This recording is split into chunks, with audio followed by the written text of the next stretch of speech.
19世纪，天主教传教士自高雄一步一脚印，来到屏东大武山脚的万金川，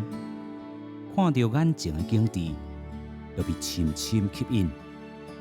决定定睛踮遮传教。不二个西班牙籍的神父郭德纲，拄来到遮时，捌互人拍甲着伤。上早期的草厝教堂，甚至被烧掉。传教士伫遮传教的时阵，佫有一个较大的问题，就是迄阵伊个清朝都拢足侪国家来要侵占，所以迄阵有伊个天津条约，所以可能不管是伫伊个大陆，不管伫台湾，伫港口的主权方面，可能百姓就无遐容易接受外国人啊，所以伊伫遮有可能有一寡冲突。加上万金的4颗链灯，有来自屏东凤山八社的马卡斗族后代，嘛被客家庄和排湾族部落包围。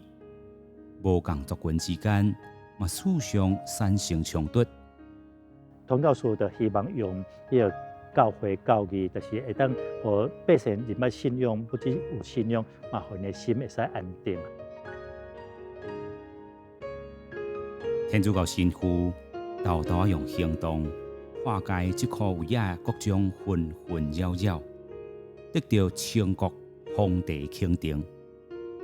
清朝的弘治皇帝啊，其实伊阵就派伊个巡抚来遮伊个视察的时阵，看这传教士其实甲这百姓带了袂歹，所以伊就颁布一个奉旨，就是拿像个圣旨。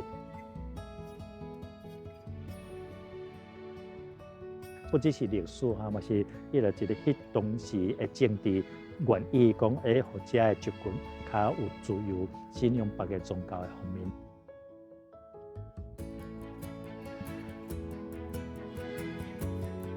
传教士想要伫遮固定宣教，踮遮起造一间亲像欧洲中世纪的古堡式教堂，毋但起鹅啊，甲百姓捌字。买地分组予村民，互因通种植，嘛有收入通过活。万金川差不多有8成的居民，拢是天主教的信徒。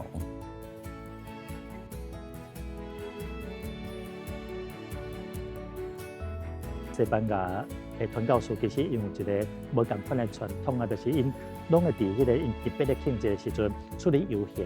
就是游行当然是。为这个土地的百姓，也是这个教会来祈祷，所以阮伫遮嘛是伊个继续这个传统，就是讲每一个年，这个教会的主保的时阵，头拄我解说就是主保圣灵，所以一个圣母妈妈伊个特别的庆节的时阵，就甲因为阮遮买后一尊迄个万金的圣母，就用桥啊甲本地化，是差不多绕境祈祷是共款，就是讲伊个每一年伊个12月初8。阮就会甲这圣母用桥扛出去，为这个土地的百姓，为国家、为这个教会来祈祷。所以这个绕境的这个活动变做一个传统，而且这个传统已经是100几年啊。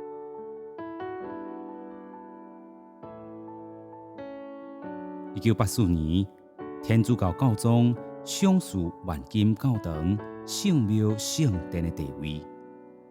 天主教通愈来愈深化，嘛和万金出现头一位在地神父潘庆辉真有关系。愈来愈有本地人做神父，安在让传教更加容易啊！讲家己的话，家己的风俗，让家己的文化。阮遮拢用台语，看每小朋友咧。读祈祷文啊，嘛是拢用台语，所以就是要求囡仔，你就是要用家己妈妈的话来表达你的信仰，因为这变做会当甲文化一寡风俗习惯，甲信仰安尼就传来。